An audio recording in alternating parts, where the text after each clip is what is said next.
ಆಕಾಶವಾಣಿ ಪ್ರದೇಶ ಸಮಾಚಾರ ಓದುತ್ತಿರುವವರು ಹರ್ಷವರ್ಧನ್ ಶೀಲ್ವಂತ್. ಅಕ್ಷರದ ಜ್ಯೋತಿಯನ್ನು ಬೆಳಗಿ ಹೆಣ್ಣು ಮಕ್ಕಳ ಶಿಕ್ಷಣದ ಹರಿಕಾರರಾದ ಭಾರತದ ಪ್ರಥಮ ಶಿಕ್ಷಕಿ, ಶ್ರೇಷ್ಠ ಸಮಾಜ ಸುಧಾರಕಿ ಸಾವಿತ್ರಿಬಾಯಿ ಫುಲೆ ಅವರ ಪುಣ್ಯತಿಥಿ ಇಂದು. ಚಿಕ್ಕೋಡಿ ಲೋಕಸಭಾ ಕ್ಷೇತ್ರದ ಸಂಸದರಾದ ಪ್ರಿಯಾಂಕಾ ಜಾರಕಿಹೊಳಿ ಎಕ್ಸ್ ಮಾಧ್ಯಮದಲ್ಲಿ ತಮ್ಮ ಶ್ರದ್ಧಾಸುಮನ ಅರ್ಪಿಸಿ ಸಮಾಜದ ಕತ್ತಲನ್ನು ಓಡಿಸಿ ಜ್ಞಾನದ ದೀಪ ಹಚ್ಚಿದ ಅವರ ಹೋರಾಟ ನಾಡಿಗೆ ಸದಾ ಸ್ಫೂರ್ತಿ ಎಂದಿದ್ದಾರೆ.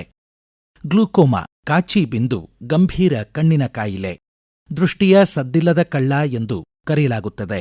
ಚಿಕಿತ್ಸೆ ಮುಂದೂಡಿದಲ್ಲಿ ಕ್ರಮೇಣ ದೃಷ್ಟಿ ನರವನ್ನು ಹಾನಿಗೊಳಿಸಿ ಸಕಾಲಿಕ ಪತ್ತೆ ಸಾಧ್ಯವಾಗದಿದ್ದರೆ ಶಾಶ್ವತ ಅಂಧತ್ವಕ್ಕೆ ಕಾರಣವಾಗಬಹುದು ಎಂದು ನೇತ್ರತಜ್ಞರು ಕಾಳಜಿ ವ್ಯಕ್ತಪಡಿಸುತ್ತಾರೆ.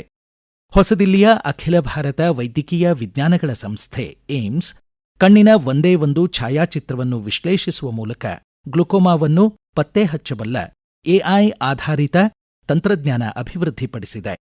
ಈ ತಂತ್ರಜ್ಞಾನವನ್ನು ವಿಶೇಷವಾಗಿ ಗ್ರಾಮೀಣ ಪ್ರದೇಶದ ಪ್ರಾಥಮಿಕ ಆರೋಗ್ಯ ಕೇಂದ್ರಗಳಲ್ಲಿ ತಪಾಸಣೆಗೆ ಬಳಸುವ ನಿರೀಕ್ಷೆಯಿದೆ ಎಂದು ಏಮ್ಸ್ ನೇತ್ರತಜ್ಞ ಡಾ ತನುಜ್ ದಾದಾ ತಿಳಿಸಿದ್ದಾರೆ. 14ನೇ ತಾರೀಖಿನವರೆಗೆ ಕಾಚಿ ಬಿಂದು ಜನಜಾಗೃತಿ ಸಪ್ತಾಹ ಅಭಿಯಾನ ನಡೆಯಲಿದೆ. ರಾಜ್ಯದ 28,000ಕ್ಕೂ ಹೆಚ್ಚು ಜನ ಮನೋ ಆರೋಗ್ಯ ಸಮಸ್ಯೆಗಳಿಂದ ಬಳಲುತ್ತಿರುವ ಮಾಹಿತಿ ಗೃಹ ಆರೋಗ್ಯ ಯೋಜನೆಯಡಿ ಆರೋಗ್ಯ ಇಲಾಖೆ ನಡೆಸಿದ ತಪಾಸಣೆಯಲ್ಲಿ ಬೆಳಕಿಗೆ ಬಂದಿದೆ.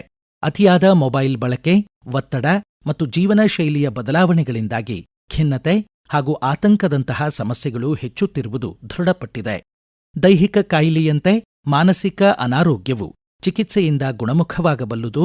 ಅದನ್ನು ಮುಚ್ಚಿಡದೆ ಟೆಲಿಮನಸ್ ಉಚಿತ ಸಹಾಯವಾಣಿ 14416 ಮೂಲಕ ಮನೋ ಆರೋಗ್ಯ ತಜ್ಞರ ನೆರವು ಪಡೆಯುವಂತೆ ಆರೋಗ್ಯ ಮತ್ತು ಕುಟುಂಬ ಕಲ್ಯಾಣ ಖಾತೆ ಸಚಿವ ದಿನೇಶ್ ಗುಂಡೂರಾವ್ ಮನವಿ ಮಾಡಿದ್ದಾರೆ. ಗಣಿ ಬಾಧಿತ ಜಿಲ್ಲೆ ಬಳ್ಳಾರಿಯ 14 ವರ್ಷ ವಯೋಮಾನದ 17,000 ಬಾಲಕಿಯರಿಗೆ ಗರ್ಭಕಂಠದ ಕ್ಯಾನ್ಸರ್ ತಡೆ ಎಚ್ಪಿವಿ ಹ್ಯೂಮನ್ ಪ್ಯಾಪಿಲೋಮಾ ವೈರಸ್ ತಡೆ ಲಸಿಕೆ ನೀಡುವ ವಿಶೇಷ ಅಭಿಯಾನ ನಾಳೆಯಿಂದ ಆರಂಭವಾಗಲಿದೆ. ಹ್ಯೂಮನ್ ಪ್ಯಾಪಿಲೋಮಾ ವೈರಸ್ ಲಸಿಕೆ ಮಾರುಕಟ್ಟೆಯಲ್ಲಿ 10,000 ರೂಪಾಯಿ ದರ ಹೊಂದಿದ್ದು, ಕೇಂದ್ರ ಸರ್ಕಾರ ಆರೋಗ್ಯ ಮತ್ತು ಕುಟುಂಬ ಕಲ್ಯಾಣ ಸಚಿವಾಲಯದ ಮೂಲಕ ಉಚಿತವಾಗಿ ಒದಗಿಸುತ್ತಿದೆ. ಮಂಗಳೂರು ವಿಶ್ವವಿದ್ಯಾಲಯದ ಮಂಗಳ ಗಂಗೋತ್ರಿ ಆವರಣದಲ್ಲಿ ಪಕ್ಷಿಗಳ ಸಮೀಕ್ಷೆ ನಡೆಸಿದ ವಿದ್ಯಾರ್ಥಿಗಳ ತಂಡಕ್ಕೆ 102 ಪಕ್ಷಿ ಪ್ರಭೇದಗಳು ಕಾಣಸಿಕ್ಕಿವೆ. ಮಂಗಳೂರು ವಿಶ್ವವಿದ್ಯಾಲಯದ ಪ್ರಾಣಿಶಾಸ್ತ್ರ ಅಧ್ಯಯನ ವಿಭಾಗದ ಮುಖ್ಯಸ್ಥ ಎಂಎಸ್ ಮುಷ್ತಾಕ್ ನೇತೃತ್ವದ 20 ಜನರ ತಂಡ ಪಕ್ಷಿಗಳ ಅಧ್ಯಯನ ಕೈಗೊಂಡಿದೆ. ಈ ಕುರಿತು ಪ್ರದೇಶ ಸಮಾಚಾರಕ್ಕಾಗಿ ಮಾಹಿತಿ ನೀಡಿದ್ದಾರೆ ಅಧ್ಯಾಪಕ ದೀಪಕ್ ನಾಯಕ್.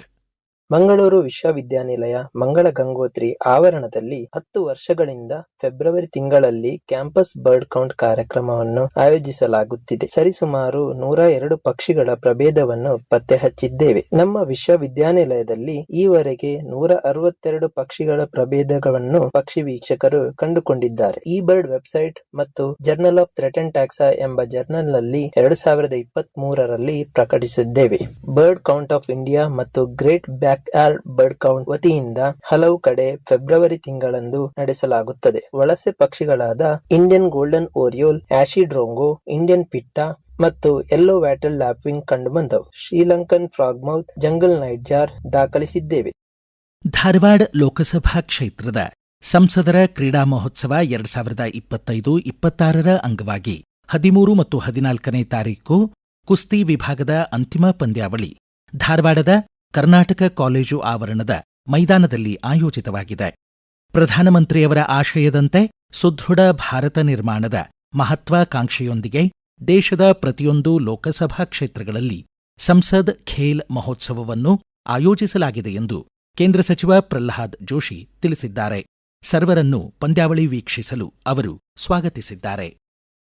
ಸಂವಿಧಾನ ಶಿಲ್ಪಿ ಬಿಆರ್ ಅಂಬೇಡ್ಕರ್ ಅವರ ಸಾಮಾಜಿಕ ಚಿಂತನೆಗೆ ನಮನ ಅರ್ಪಿಸುವ ಭೀಮಗಾಯನ ಕಾರ್ಯಕ್ರಮ ಇಂದು ಬೆಳಗ್ಗೆ 11:30ಕ್ಕೆ ಕಲಬುರಗಿಯ ಎಸ್ಎಂ ಪಂಡಿತ್ ರಂಗಮಂದಿರದಲ್ಲಿ ಆರಂಭವಾಗಿದೆ. ಜಿಲ್ಲಾ ಉಸ್ತುವಾರಿ ಸಚಿವ ಪ್ರಿಯಾಂಕ್ ಖರ್ಗೆ ಉದ್ಘಾಟಿಸಲಿದ್ದು, ಕಲಬುರಗಿ ದಕ್ಷಿಣ ಕ್ಷೇತ್ರದ ಶಾಸಕ ಅಲ್ಲಮಪ್ರಭು ಪಾಟೀಲ್ ಅವರು ಅಧ್ಯಕ್ಷತೆ ವಹಿಸಲಿದ್ದಾರೆ. ಕೊಡಗು ಜಿಲ್ಲೆಯ ಮತ್ತಿಗೋಡು ಸಾಕಾಣೆ ಶಿಬಿರದಲ್ಲಿದ್ದ ಅಭಿ ಹೆಸರಿನ ಸಾಕಾಣೆ ಅನಾರೋಗ್ಯದಿಂದ ಸಾವನ್ನಪ್ಪಿದೆ. ಕಾಡಾನೆ ಸೆರೆ ಕಾರ್ಯಾಚರಣೆಯಲ್ಲಿ ಸಕ್ರಿಯವಾಗಿ ತೊಡಗಿಸಿಕೊಳ್ಳುತ್ತಿದ್ದ ಆನೆಗೆ 21 ವರ್ಷ ವಯಸ್ಸಾಗಿತ್ತು. ಇಲ್ಲಿಗೆ ಪ್ರದೇಶ ಸಮಾಚಾರ ಮುಕ್ತಾಯವಾಯಿತು. ನಮ್ಮ ಮುಂದಿನ ರಾಷ್ಟ್ರೀಯ ವಾರ್ತಾ ಪ್ರಸಾರ ಮಧ್ಯಾಹ್ನ 1:10 ಗಂಟೆ.